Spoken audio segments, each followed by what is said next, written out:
I signed the wire transfer while pretending not to cry into my latte. $30,000 vanished from my commission like it never existed. My reflection in the cafe window looked like a woman being mugged in daylight, but professionally.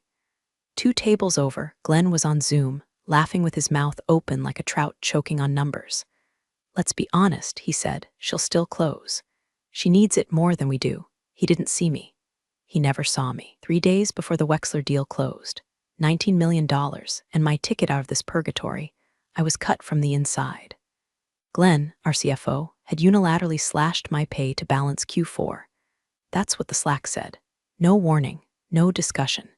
Just a digital backhand at 7:48 a.m. I had just come back from 2 weeks of hand-holding Wexler's COO through a compliance freakout, missing my nephew's graduation, my anniversary, a rare vacation window. But sure, let's trim the fat. Apparently I was fat. What Glenn didn't know, what nobody knew, was that I'd been quietly building my own exit plan for months. Not because I didn't believe in the work, I was the work, but because I stopped believing in them. The day before I got the pay cut, I'd received a manila envelope in my home mailbox. No return address. Inside, a printed email. An internal thread forwarded by accident, retracted 5 minutes later. Subject line, letter close, then clean house. Glenn's name was on it, so was Marcy from legal. The same Marcy who once confided, "You're the only woman here who makes them nervous. That's why they pretend to love you." I didn't even ask who sent it. I already knew. There's only one other person who calls me Scully when we drink martinis. So I smiled. That envelope didn't ruin me. It activated me, because 6 months ago, after yet another meeting where Glenn credited my entire pitch to our strategy team, I registered Raven North Consulting. LLC, own domain, bank account, trademark pending, and then I did something no one expected. I started double building every contract. One for the firm, one for me, quietly, carefully, legally airtight. The Wexler deal, oh honey, that contract was the blueprint. All I had to do was flip the switch. That switch was coming, and Glenn, my beloved trout-faced CFO, was going to choke on more than numbers this time, because I wasn't just closing the deal. I was taking it with me, and no one saw it coming, not even the person who would try to stop me. The keycard stopped working the next morning. Not my first clue, just the first one that hummed when I touched it, like it knew I wasn't supposed to be there anymore.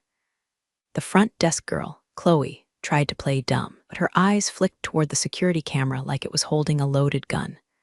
"Oh, weird, must be a glitch," she said, then whispered, "You didn't hear it from me, but legal's been camped in Glenn's office since 7 a.m. So they were moving faster than I thought. Good. That meant they were scared." Upstairs, my desk looked normal, but emptier. A folder I kept locked in my drawer was gone. My USB stick, too. Someone had rifled through my files and left behind a mint from Glenn's candy bowl like a greasy calling card. Then I saw the calendar update. An invite. Wexler Strategy Sync execs only, no mention of me. No invite. Except Glenn, in his infinite spreadsheet arrogance, had forgotten one detail. I still had access to the back end of our contract system. Not officially. But my old passwords still opened doors IT forgot to lock. So I logged in. There it was. A brand new draft contract for Wexler, dated today, with my name scrubbed from every section. Glenn had replaced my LLC routing info with the firm's default bank, and the closer of record, him, my hand went numb, not from shock, from something colder, cleaner, a kind of rage that sharpens everything. He was going to steal it. Steal 7 months of negotiation. Steal the exit plan I'd architected piece by piece at 2 a.m. Steal my win. Turn it into another bullet point on his LinkedIn. But here's where it got interesting. In their rush to gut me, Glenn and Marcy hadn't noticed the clause I'd buried in the Wexler MSA draft. Section 7.4, Sole Proprietary Engagement, a clause that, in legal terms, made me the exclusive broker of record unless formally released in writing by both Wexler and myself. Wexler hadn't released me, and I damn sure hadn't signed a thing, which meant their new contract. It wasn't just unethical, it was fraud, and fraud has teeth. I clicked print. 20 pages slid out like ammunition. Then I made a call, not to Derek Wexler. Not yet, I called her. Because if you want to burn a CFO to the ground, you don't go through the front door. You call his ex-wife. And you remind her that he still has money hidden in the Cayman accounts he never disclosed in court. You ask if she'd like to help you make that public. Spoiler alert, she said yes. We had a meeting that night, at the same hotel where Glenn was planning his victory dinner. He'd reserved the private room. We just ordered the wine. The wine arrived before she did. A 2014 Brunello, his favorite. I chose it on purpose. Let him taste his own damn arrogance in the tannins. She walked in 10 minutes late, not by accident. Tall, immaculate, kind of woman who turns heads just by existing. And the kind of woman Glenn once tried to have erased from the company holiday cards. Still allergic to prenups? I asked, standing. She smirked. Only the ones drafted by men who cheat with their tax attorneys. We sat. She took out a folder. Not the sleek corporate kind, no, this was a CVS plastic envelope with a red zipper. That somehow made it worse. Cayman account, I said. She nodded. 3 of them. Wired them out under a consulting alias he invented when we separated. The man literally billed himself for executive insight. She slid me the files. And your price? I asked, though I already knew. She didn't blink. I want him disbarred from every board seat he's ever begged for. And I want to be in the room when it happens. We clinked glasses. Now we had the match. Back at the office, my Slack lit up like a Christmas tree soaked in gasoline. Glenn had gone full damage control. Team, we're excited to announce I'll be personally finalizing the Wexler contract. Big win for us. Please forward all client communications through exec channels. Standard protocol. Let's keep internal chatter lean. Eyes on Q4. Translation, shut up, don't leak, and pretend the woman you just shanked isn't still breathing. Marcy from legal sent me a DM. Just one line, you deserved better. That was the moment I knew she was cracking. I replied, you've got 24 hours to walk or you're walking into fire, because I hadn't just printed the contract. I had it timestamped, notarized, witnessed by a third party. Wexler's assistant, Jen, was already in on it. She'd seen the version Glenn was pushing and had texted me, is this legit? Feels off. I told her the truth, sent her my version. 10 minutes later, she responded with a photo. Glenn on a conference call, pointing at a slide labeled Post-Close Transition Plan. On that slide, a flowchart of the Wexler team reporting to Glenn, and under it, a bullet point, restructure sales team to streamline cost centers, phase out underperformers. He wasn't just stealing my deal. He was planning to fire me afterward. Let that sink in. The man cuts my pay, erases my name from my own contract, still plans to fire me like I'm the inconvenience in his success story. So I did the only thing left to do. I walked into HR, not to complain, not to whine. I handed them the notarized contract, the fraud flag, and the Cayman account trail with a post-it on top. Check Glenn's last 3 bonus structures. Now do the math. The HR director, sweet Lisa, who once knitted me a scarf, turned pale. Is this real? She whispered. I leaned in, real enough to end his career before his espresso cools. Then I turned and walked out. But I didn't go home. I went to Glenn's dinner, and I brought company. The maitre d' looked like he was about to shit a Moncler vest when I told him whose reservation we were joining. Private room, he stammered. Mr. Rothman specified no interruptions. I smiled and handed him a crisp envelope. Inside, a formal cease and desist drafted that morning by my lawyer, listing Raven North Consulting as the rightful broker of record on the Wexler deal, and explicitly forbidding any unauthorized presentation of the final term sheet. Tell Mr. Rothman he's about to violate contract law, I said, or he can finish his risotto in peace and meet us afterward for a little compliance chat. He blinked, nodded, vanished. Behind me, Glenn's ex-wife sipped her wine like she was watching the opening credits to a courtroom drama that ends with a guillotine. We waited 10 minutes, 15. Finally, the door creaked open. Glenn stepped out with the nervous gait of a man whose bowels had just been replaced with paperwork. He looked from me to her, and his smirk died mid-birth. Is this a joke? He croaked. I held up the contract. Only if you think felony fraud is funny. He looked at her. Are you seriously? She cut him off. Save it, Glenn. I already forwarded everything to my lawyer. You remember her, Rebecca Green, the one who ate you alive in mediation? He turned beet red. Sweat pooled under his collar. He grabbed my arm lightly, but just enough for me to register it. You're ruining everything, he hissed. Correction, I said. I built everything. You tried to steal it. Now you're going to choke on it. I handed him the cease and desist, now marked with a highlighter across section, 7.4. You didn't just breach protocol, Glenn. You tried to rewrite a live contract that includes a non-transferable clause, one you never noticed because you were too busy color-coding your ego. He tore through the pages like he could will a loophole into existence. But I knew the expression that crept into his face, the one where his brain catches up to the reality that someone outplayed him in his own arena. I can fix this, he muttered. We'll just renegotiate the close already done, I said. Wexler signs my version tomorrow through Raven North. His eyes darted around like he was counting exits. You're bluffing. Call Derek, I said. Ask him who he's flying to Phoenix with for final signing. His phone buzzed. He ignored it, buzzed again. Then again. Finally, he looked, and the color drained out of his face completely. I didn't have to ask. It was Derek. He had already sent the confirmation. I hope the risotto's good, I whispered, leaning in close, because it's the last thing you'll expense under this company. Then I turned to leave, but I hadn't even reached the valet when Marcy stepped out of a black car and walked toward me like she was on trial and had just decided to switch sides. Can we talk? She said, breathless. I have something you need to see. And just like that, my story took a turn I didn't script. Marcy looked like hell had left her voicemail. Her blouse was inside out, lipstick smudged like she'd made out with a blender. No briefcase, just a cracked phone in one hand and a trembling coffee in the other. I'm not doing this for you, she said before I could open my mouth. I'm doing it because I've seen what happens to women who think loyalty is armor around here. She handed me the phone, a screenshot, then another, then a video. First screenshot was from an internal chat thread, legal team only. It read, if she fights it, we'll bury her in arbitration.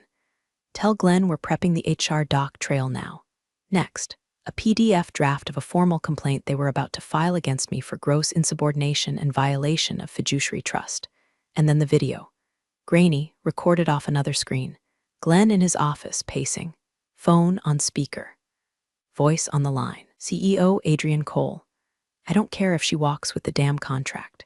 Torch her credibility before she gets to the press, Adrian said.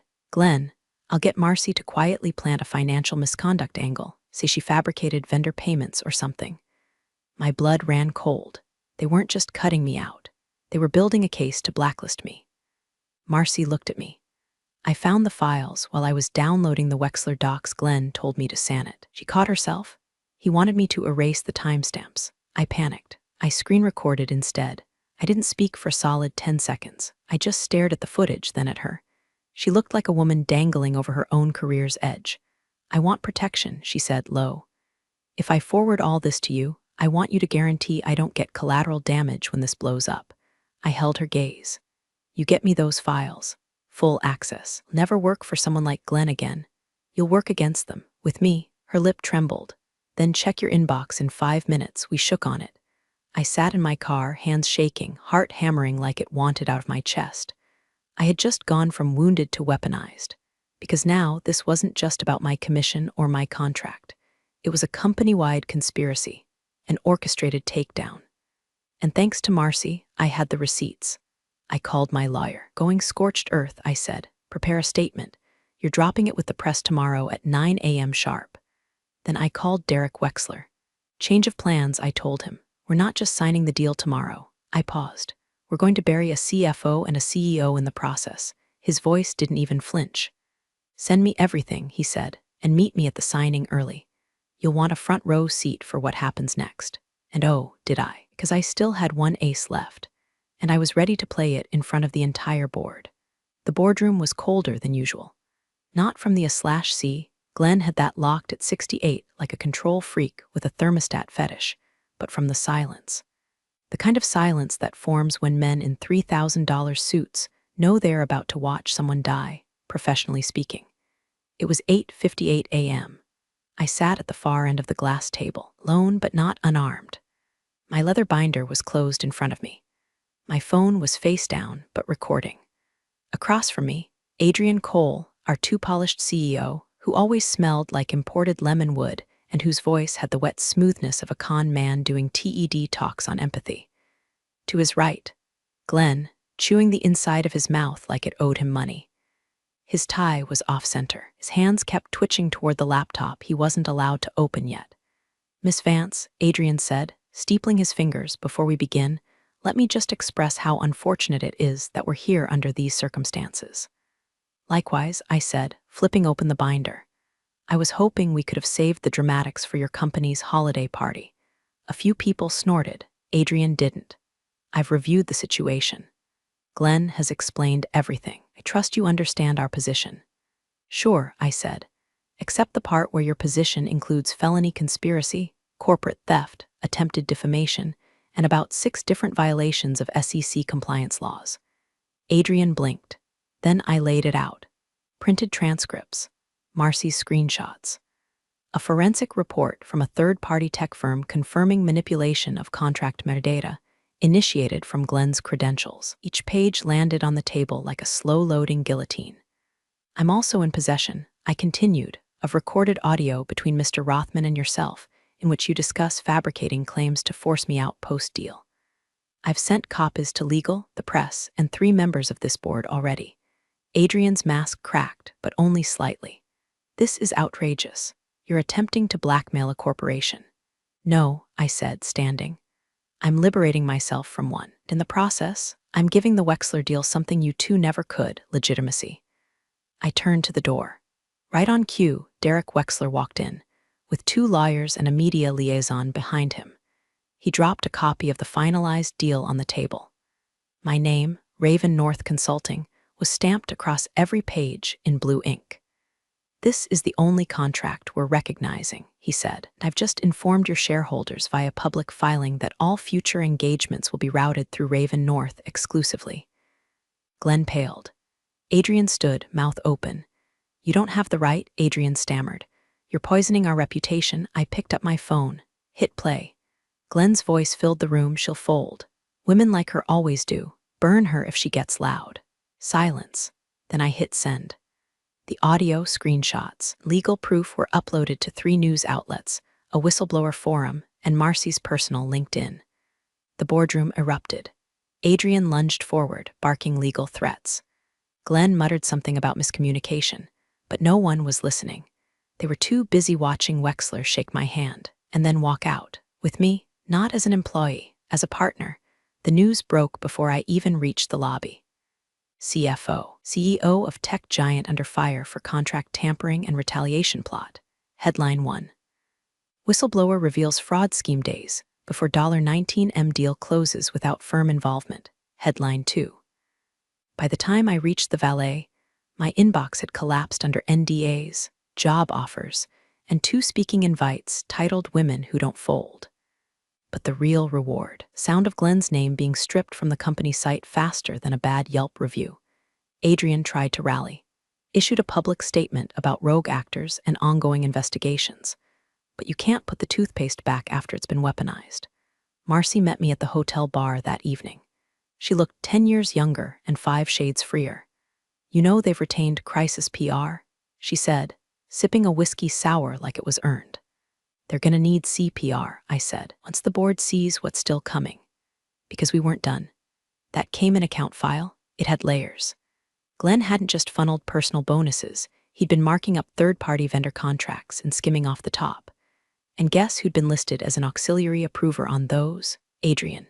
My lawyer, God bless her, called it a perfect storm of arrogance and poor encryption. Meanwhile, Derek and I were already fielding requests from 3 of Glenn's former clients. One of them, an old pharmaceutical whale, asked if Raven North handled ethical compliance training. I laughed so hard I nearly choked on a peanut. That weekend, I drove to my sister's lake house.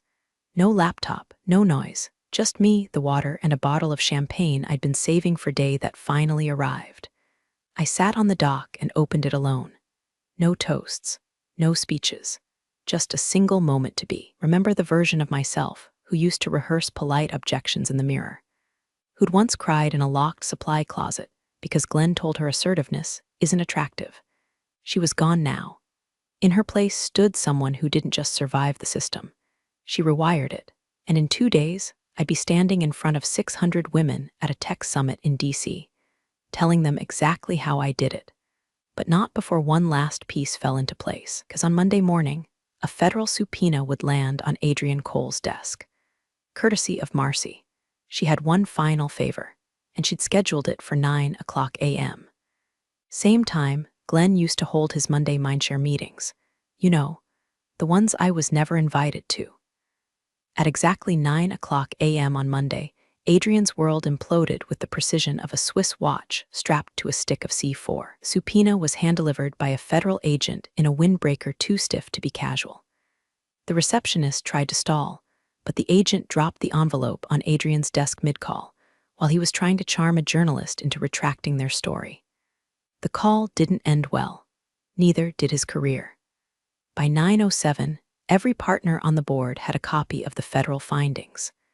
Marcy, bless her merciless soul, had not only turned over the financial records, but also submitted an affidavit detailing the internal directive to frame me for fabricated misconduct. Her signature was flawless. Her resignation letter, even better. I no longer wish to participate in the institutional silencing of competence. Glenn's severance vanished before it was even processed. Adrian's executive privileges were revoked so fast, he couldn't even access the server to delete his Vision 2030 slide deck, one that used my Wexler deal as the lead case study. They tried to scrub me from the archives. Too late.